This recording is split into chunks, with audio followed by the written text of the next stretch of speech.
अपने विचारों पर ध्यान दो क्योंकि वह तुम्हारे शब्द बनेंगे। अपने शब्दों पर ध्यान दो क्योंकि वह तुम्हारे कर्म बनेंगे। अपने कर्मों पर ध्यान दो क्योंकि वह तुम स्वयं बनोगे। गलती इससे होती है जो मेहनत से कम करता है। निकम्मों की जिंदगी तो दूसरों की बुराई खोजना में खत्म हो जाती है। इज्जत इंसान की नहीं होती है, जरूर की होती है। जरूर खत्म तो इज्जत खत्म बोलना सीखिए, वरना जिंदगी भर सुना पड़ेगा।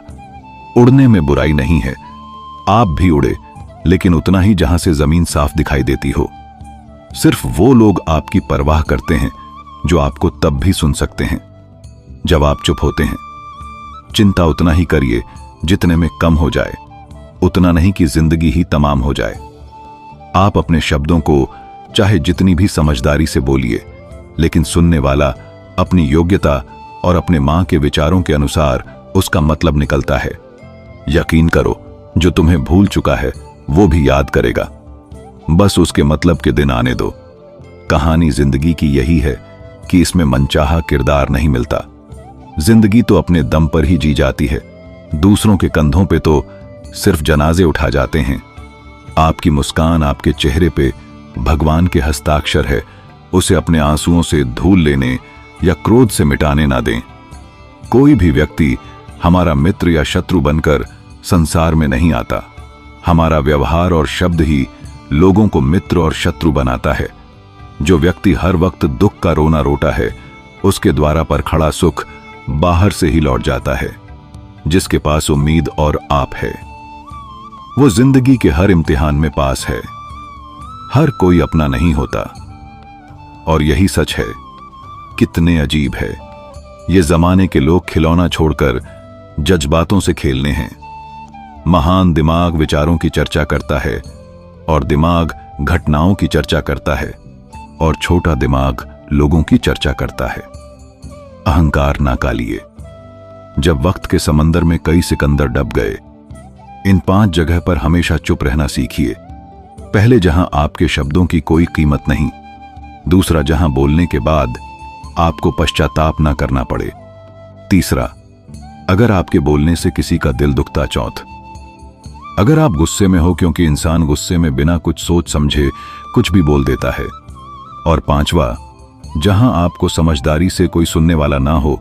किसी का कष्ट देखकर अगर तुम्हें भी कष्ट होता है तो समझ लेना, तुम्हारी आत्मा में परमात्मा विराजमान है। सिर्फ सुकून, धुंध या जरूरतें कभी भी पूरी नहीं होती। जिंदगी में सर झगड़ा ख्वाहिशें का है। ना तो किसी को गम चाहिए, ना किसी को कम चाहिए। जिसके इरादे हमेशा साफ होते हैं। कई बार लोग इसके खिलाफ होते हैं। जो तुमसे टांग ए जाए उसे छोड़ दो, क्योंकि भोज बन जान से याद बनना बेहतर है। झूठ की खरीदारी चादर दिन तक नहीं टिकती। सच एक ही सही अंत तक साथ देता है। किसी इंसान के आज को देखकर उसके भविष्य का मजाक मत उड़ाओ, क्योंकि समय में इतनी शक्ति है कि वो कोयल को भी धीरे धीरे हीरे में बादल देता है। समय जब फैसला करता है तो गवाहों की जरूर नहीं पड़ती। इंसान का कम तमाम करने वाला शब्द है। कल करूंगा ना, तो अधिक बोलना अच्छा है, ना ही जरूर से ज्यादा चुप रहना। जैसे बहुत अधिक वर्षा होना भी अच्छी बात नहीं है, और बहुत अधिक धूप भी अच्छी नहीं होती।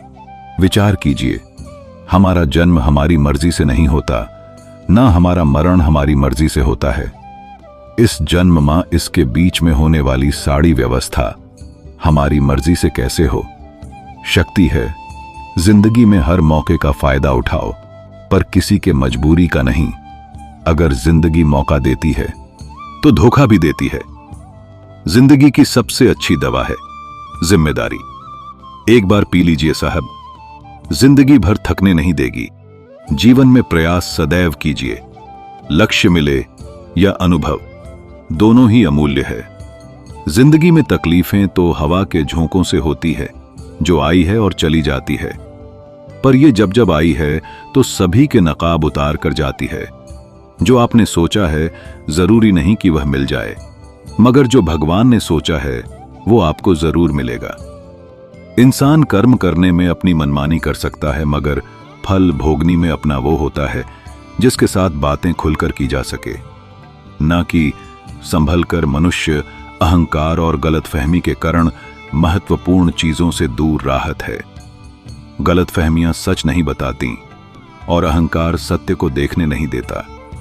अगर आपके साथ जिंदगी खेल रही है तो आप निश्चित ही एक बेहतरीन खिलाड़ी होंगे। जिंदगी का कम है, ठोकर मारना बिखरना है या बिखरना है, यह तो आप पर निर्भर करता है। आज तुम्हारे जीवन में कितनी मुसीबतें हैं, इससे कोई फर्क नहीं पड़ता। फर्क पड़ता है तो बस इस बात से कि तुम उसका सामना कैसे करते हो। मनुष्य को इस संसार में जो भी मिला है उसमें उसको खुश रहना चाहिए। जो नहीं मिला है उसके लिए दुख नहीं मानना चाहिए। इंसान ने जितना उसके लिए सोचा है, भगवान ने उसके लिए उससे ज्यादा सोच कर रखा है। इसलिए कभी भी किसी चीज के बड़े में चिंता मत करो। प्रभु श्री राम ने घर में विरोध रहा है और ये आपके साथ भी होगा, पर अगर इससे आप ऊपर उठोगे तो ही कुछ नाम बनेगा। दूसरों पर निर्भर रहने वाले लोग खुश नहीं रह पाते। इसलिए इस लायक बनिए कि आपकी इच्छाओं का आप स्वयं पूरा कर सके। एक गांव में आज गई आज बढ़नी जा रही थी। गांव वाले अपनी जान बचाने हेतु इधर उधर भाग रहे थे। एक चिड़िया ने इस दृश्य को देखा और अपनी जोश में पानी भरकर आग बुझने का प्रयास करने लगा। वो बार बार अपनी चूज में पानी लाती और आग पर डालते। जब गांव वाले ने चिड़ियों को आग पर पानी डालते देखा तो उनमें भी जोश आ गया और बोला, अगर ये चिड़िया प्रयास कर रही है तो हम क्यों नहीं कर सकते। सबने प्रयास की और आग बुझ गई। यह सभी कौवा देख रहा था। उसने चिड़िया से कहा कि तेरे पानी डालने से कुछ होना तो था नहीं, फिर यह क्यों कर रही थी। चिड़िया ने कहा, मेरे पानी डालने से कुछ हुआ, यह नहीं हुआ, लेकिन मुझे गर्व है कि जब इस आग की बात होगी तो मेरी गिनती आग बुझने वालों में होगी, तेरी तरह तमाशा देखने वालों में नहीं। एक बार एक किसान अपने खेत में काम कर रहा था। खेत में करते करते किसान की घड़ी को गई। कुछ साल पहले यह घड़ी किसान को उसके पिताजी ने दी थी, इसलिए वो घड़ी उसे किसान के लिए बहुत कीमती थी। अब किसान सब काम छोड़कर घर ही ढूंढने लगा, लेकिन बहुत डर होने के बाद भी वो घड़ी नहीं मिली। तभी किसान ने पास में खेल रहे बच्चों को बोला है और उनसे कहा, बच्चों, इस खेत में मेरी घड़ी घूम गई है। मैं बहुत डर से घर ही ढूंढ रहा हूं। तुम में से जो मेरी गरीब ढूंढने में मदद करेगा, मैं उसे एक इनाम दूंगा।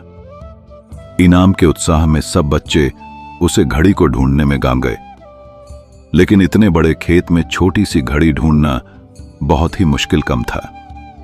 कुछ घंटे बाद सब बच्चे जान लगे। किसान ने भी अपनी उम्मीद छोड़ दी।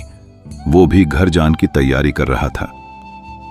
आखिर में एक बच्चा किसान के पास आया और बड़े शान से कहा कि सब बच्चे चले गए, बस मुझे थोड़ी डर और घर ही ढूंढने दीजिए। किसान ने कहा, ठीक है, मैं कुछ डर बाद आता, तुम देखो जब तक घड़ी मिलती है या नहीं। किसान जब मिनट बाद आया तब बच्चे के हाथ में घड़ी थी।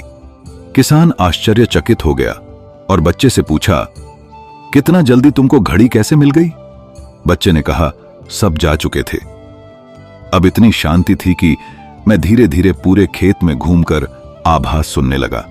जैसे ही शांति में मुझे आवाज सुने दी, वैसे मुझे पता लग गया कि घड़ी कहां पर है। दोस्तों, यह कहानी शांत दिमाग का बहुत ही बढ़िया उदाहरण है। जब हमारा दिमाग शांत होता है, हर बड़ी चिंता खत्म हो जाती है और आसपास का शोर भी खत्म हो जाता है, तो हमारा दिमाग अपने आप काम करता है और हमें सही दिशा दिखता है। दोस्तों, इस वीडियो में बस इतना है। जल्दी मिलते हैं हम और भी ज्ञानवर्धक वीडियो के साथ। धन्यवाद।